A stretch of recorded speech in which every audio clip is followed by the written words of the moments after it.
Honestly, I can't believe we're here again in October. I remember filming last year's spooky season TBR and how excited I was to read all those books, and I'm feeling the exact same way. The fall time is my absolute favorite time for reading. It's so atmospheric. All of the books that I love just fit the season so well. So I am literally stoked about this TBR. I am equally excited about all of these books. So a little disclaimer, this year has been the year of having trouble with TBRs. I'm finding that it's a little bit more difficult for me to get all of the books on a monthly TBR read. So I'm kind of thinking that seasonal TBRs are the way to go because that's how I did it for summertime. I feel like I was able to get more of them finished, but I also didn't feel like this immense pressure to get my monthly TBR done. And I know that nobody is pushing me to get my monthly TBR done. It's literally just me. It's really my own fault. But still, I think that seasonal TBRs are gonna be the way for me to go. Obviously, fall is like the shortest season of the year, at least where I live in New England. It's literally only 2 months long. So I have October and November to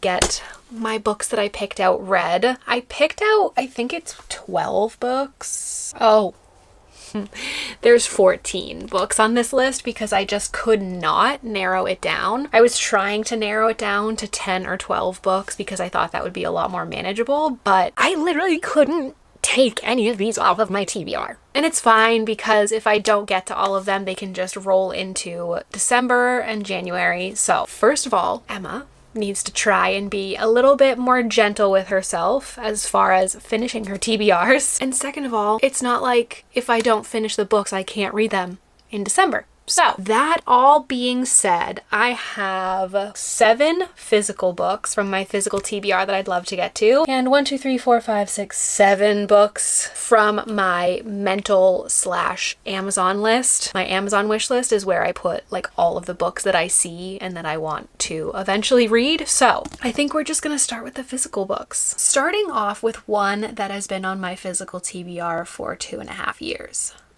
Yep.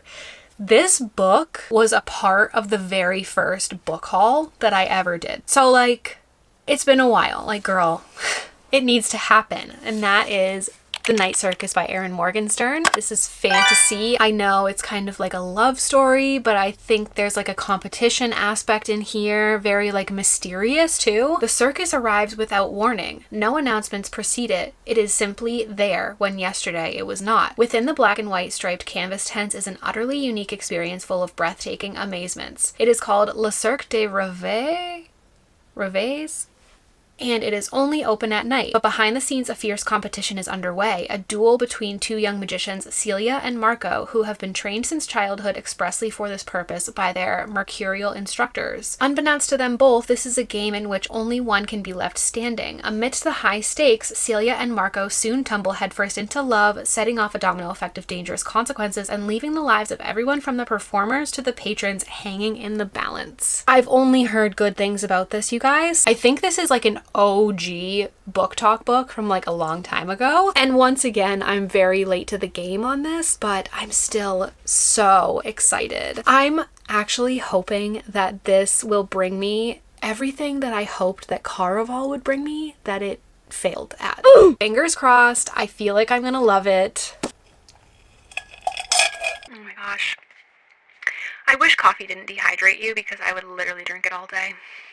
So good. This one I put on my fall TBR because I've heard that it's very like fall coated. I don't know if that's true. The cover seems to look pretty fall coated, I guess, or like wintry coated. I don't know. But that's The House in the Cerulean Sea by TJ Klune. Again, this is fantasy. I've just heard a lot of people say that it's very fall coated and that it's really good to read during this season. Linus Baker is a by-the-book caseworker in the department in charge of magical youth. At 40, he lives in a tiny house with a devious cat and his old records for company, but his quiet life is about to change. Linus is summoned by extremely upper management and given a curious and highly classified classified assignment. Travel to an orphanage on a distant island and determine whether 6 dangerous magical children are so dangerous, in fact, that they're likely to bring about the end of days. When Linus arrives at the strangest of islands, he's greeted by a series of mysterious figures, the greatest mystery of which is Arthur Parnassus, the master of the orphanage. As Linus and Arthur grow closer, Linus discovers the master will do anything to keep the children safe, even if it means the world has to burn, or worse, his secret comes to light. I've also heard that this is pretty cozy and cute, so I feel like this would be a really great in between like heavier or like spookier books to pick up. Next, we have Mexican Gothic by Silvia Moreno Garcia. I believe this is classified as horror. Again, I've heard raving reviews about this. I just realized the inside cover of this is literally gorgeous. I love this artwork. Are you kidding me? Are you kidding me? That is so cool. Anyways, after receiving a frantic letter from her newlywed cousin, Naomi heads to High Place, a distant house in the Mexican countryside. Naomi is an unlikely rescuer. She's a glamorous debutante, more suited for cocktail parties than amateur sleuthing, but she's also tough, smart, and not afraid, not of her cousin's new English husband, a stranger who is both menacing and alluring, not of his father, the ancient patriarch who seems fascinated by Naomi, and not even the house itself, which begins to invade Naomi's dreams with visions of blood and doom. Naomi's only ally in this inhospitable place is the family's youngest son, but he too may be hiding a dark secret. As Naomi begins to unearth stories of violence and madness, she's slowly drawn into a terrifying yet seductive world, a world that may be impossible to escape. I love a good haunted house story, but only if it's done right. I feel like I've read books with sentient houses that I'm not overly impressed by, so I'm just really hoping this one comes through on that front. A recent add to my TBR is Nothing But Blackened Teeth by Cassandra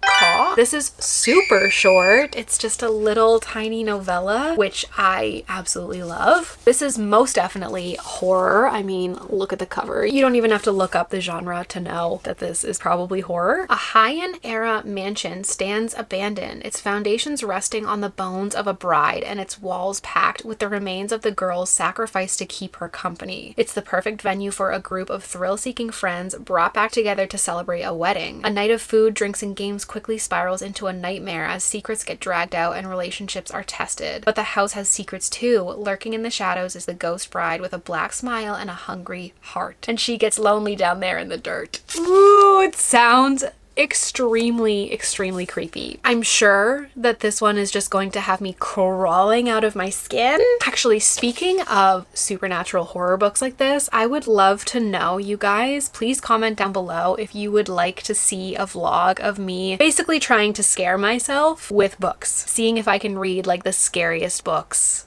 out there. I'm actually kind of terrified of that concept because it's like I'm probably gonna lose a week or two of sleep because of that vlog, but I'm kind of thinking it would be fun anyways, so let me know if you would like to see something like that. Next up is Cackle by Rachel Harrison. This is fantasy also. I'm thinking that this is gonna be another one that will be like a perfect palate cleanser in between like more spooky or more like dense fantasy reads. All her life, Annie has played it nice and safe. After being unceremoniously dumped by her long-term boyfriend, she seeks a fresh start. Annie accepts a new teaching position and moves from Manhattan to a small village upstate. She's stunned by how perfect and picturesque the town is. The people are all friendly and warm. Her new apartment is dreamy too, aside from the oddly persistent spider infestation. Then Annie meets Sophia, beautiful, charming, magnetic Sophia, who takes a special interest in Annie and wants to be her friend. More importantly, she wants Annie to stop apologizing and start living for herself. That's how she lives. Annie can't help but gravitate toward the self-possessed Sophia and begins to spend more and more time with her despite the fact that the rest of the townsfolk seem a little afraid of her. And like, okay, there are some things. Sophie's appearance is uncanny and ageless. Her mansion in the middle of the woods feels a bit unearthly,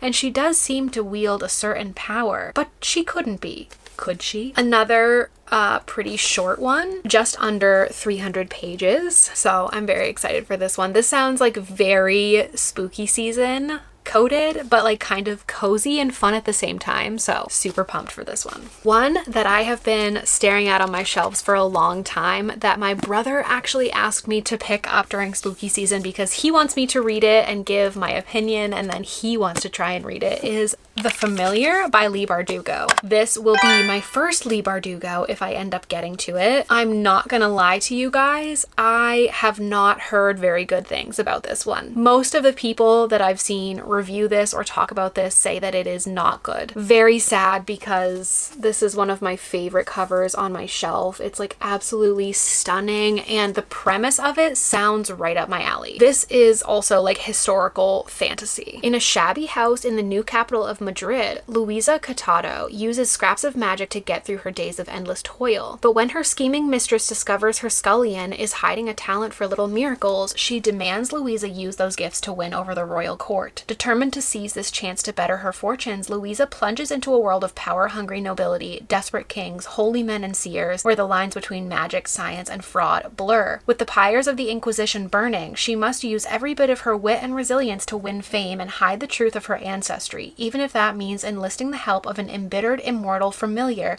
whose own secrets could cost her everything. I don't know if this show is like kind of niche, but this feels like a very similar premise to George and Mary. My brother and I watched that show and absolutely loved it. So if it's anything like that, I'm very intrigued. But the show George and Mary doesn't have magic. So I don't know. The premise sounds so good. I can't really remember why people didn't like this one, but I'm just gonna try to go in mostly blind. I'm not gonna look up any negative reviews. I'm just really hoping that it will be better for me. And the last physical book that I have on my list is The Library of the Dead by T.L. Huchu. I believe it's either a series or a duology. So obviously this is the first book, so there will be more to read if I do end up loving this one. This, I believe, is like horror fantasy. Ropa dropped out of school to become a ghost talker, and she now speaks to Edinburgh's dead, carrying messages to those they left behind. A girl's gotta earn a living, and it seems harmless enough. Until, that is, the dead begin to whisper that someone's bewitching children, leaving them husks, empty of joy and life. It's in Ropa's city, so she feels honor-bound to investigate, but what she learns will change her world. She'll dice with death, not part of her life plan. Discovering an occult library and a taste of hidden magic, she'll also experience dark times. For Edinburgh hides a wealth of secrets, and Ropa's gonna hunt them all down. I haven't seen this around a lot, but I think I heard Reagan talking about this one, I believe, a while ago, and I really trust Reagan. I feel like her recs are amazing. So on to the books that are on my mental TBR. First up is The Vampires of El Norte by Isabel Cañas. This is horror, I believe. Vampires and vaqueros face off on the Texas-Mexico border in this supernatural western. As the daughter of a rancher in 1840s Mexico, Nena knows a thing or two about monsters. Her home has long been threatened by tensions with Anglo settlers from the north. But something more sinister lurks near the ranch at night, something that drains men of their blood and leaves them for dead. Something that once attacked Nena 9 years ago. Believing Nena dead, Nestor has been on the run from his grief ever since, moving from ranch to ranch working as a vaquero. But no amount of drink can dispel the night terrors of sharp teeth. No woman can erase his childhood sweetheart from his mind. When the United States attacks Mexico in 1846, the two are brought abruptly together in the road to a war. Nena as a curandera, a healer striving to prove her worth to her father so that he does not marry her off to a stranger, and Nestor as a member of the auxiliary cavalry of ranchers and vaqueros. But the shock of their reunion and Nena's rage at Nestor for seemingly abandoning her long ago is quickly overshadowed by the appearance of a nightmare made flesh. And unless Nena and Nestor work through their past and face the future together, neither will survive to see the dawn. Wow, okay, I did not realize that this was kind of like historical and almost kind of like a horror slash western situation. That sounds very intriguing. I love anything with like a very unique concept, and that really I feel like brings the uniqueness. The next one I've been meaning to read for a very long time that I'm 100% going to be getting to because I think this is the one that I'm actually most excited for on this list is Slewfoot by Brom. This again is horror. It's set in colonial New New England, which is where I live, so very excited for that. Sloofa is a tale of magic and mystery, of triumph and terror, as only dark fantasist Brom can tell it. A spirited young Englishwoman, Abatha, arrives at a Puritan colony betrothed to a stranger, only to become quickly widowed when her husband dies under mysterious circumstances. All alone in this pious and patriarchal society, Abatha fights for what little freedom she can grasp onto while trying to stay true to herself and her past. Enter Slewfoot, a powerful spirit of antiquity, newly woken, and trying to find his own role in the world, healer or destroyer, protector or predator. But as the shadows walk and villagers start dying, a new rumor is whispered. Both Abatha and Slewfoot must swiftly decide who they are and what they must do to survive in a world intent on hanging any who meddle in the dark arts. It sounds so good, and just the cover alone is just so intriguing. It looks so cool. Oh, I can't wait. Next up is Bride by Ali Hazelwood. This will be my first Ali Hazelwood if I end up getting to it. I don't know if this is supposed to kind of be like a dark romance, fantasy, but I'm just very curious. I'm not really one for dark romance in terms of like men that are super possessive and smut that is borderline or straight up abuse. Like, I don't like that kind of dark romance personally. Definitely not judging if anybody else likes that, but I don't think that this is like that. I don't know.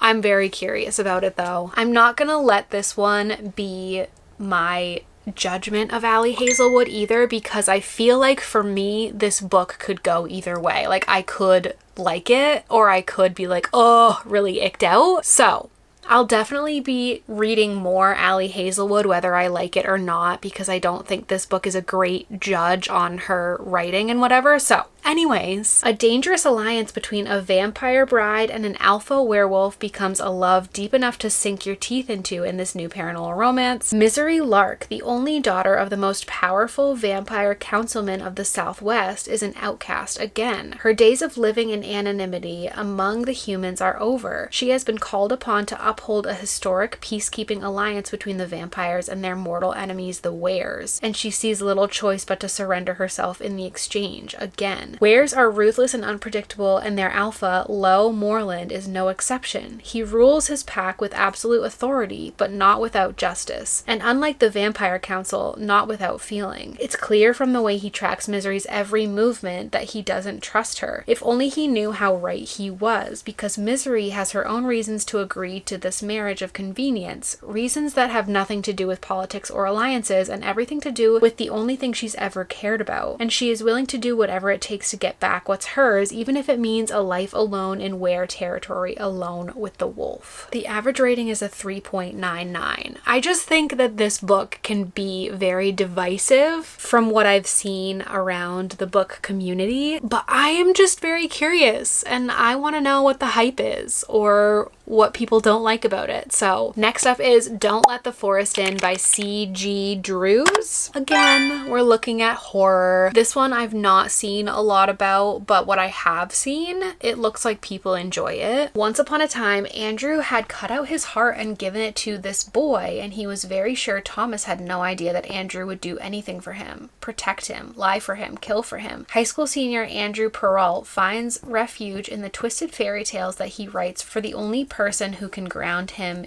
to reality, Thomas Rye, the boy with perpetually ink-stained hands and hair like autumn leaves, and with his twin sister Dove inexplicably keeping him at a cold distance upon their return to Wickwood Academy. Andrew finds himself leaning on his friend even more. But something strange is going on with Thomas. His abusive parents have mysteriously vanished, and he arrives at school with blood on his sleeve. Thomas won't say a word about it and shuts down whenever Andrew tries to ask him questions. Stranger still, Thomas is haunted by something, and he seems to have lost interest in his artwork, whimsically macabre sketches of the monsters from Andrew's wicked stories. Desperate to figure out what's wrong with his friend, Andrew follows Thomas into the off-limits forest one night and catches him fighting a nightmarish monster. Thomas's drawings have come to life and are killing anyone close to him. To make sure no one else dies, the boys battle the monsters every night, but as their obsession with each other grows stronger, so do the monsters, and Andrew begins to fear that the only way to stop the creatures might be to destroy their creator.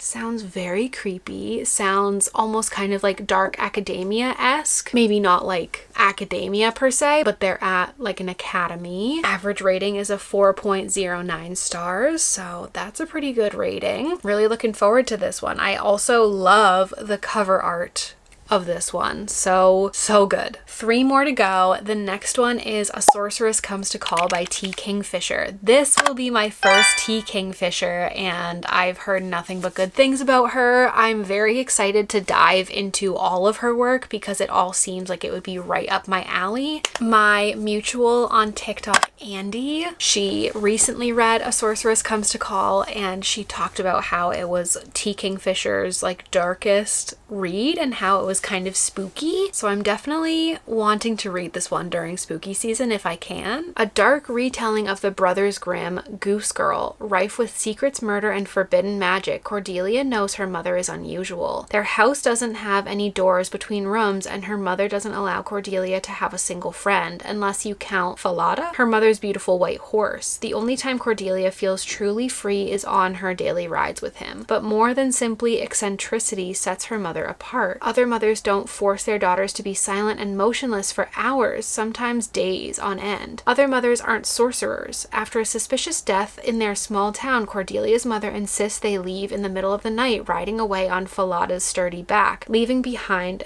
all Cordelia has ever known. They arrive at the remote country manor of a wealthy older man, the squire, and his unwed sister Hester. Cordelia's mother intends to lure the squire into marriage, and Cordelia knows this can only be bad news for the bumbling gentleman and his kind, intelligent sister. Hester sees the way Cordelia shrinks away from her mother, how the young girl sits eerily still at dinner every night. Hester knows that to save her brother from bewitchment and to rescue the terrified Cordelia, she will have to face down a wicked witch of the worst kind. I'm just loving this TBR so far, guys. It's like all the spooky vibes. I'm loving it so much. Second to last book is When the Wolf Comes Home by Nat Cassidy. I've not read any Nat Cassidy, but I've heard that his work is creepy and can be a little bit gross and gory. I believe this is horror. One night, Jess, a struggling actress, finds a 5-year-old runaway hiding in the bushes outside her apartment. After a violent, bloody encounter with the boy's father, she and the boy find themselves running for their lives.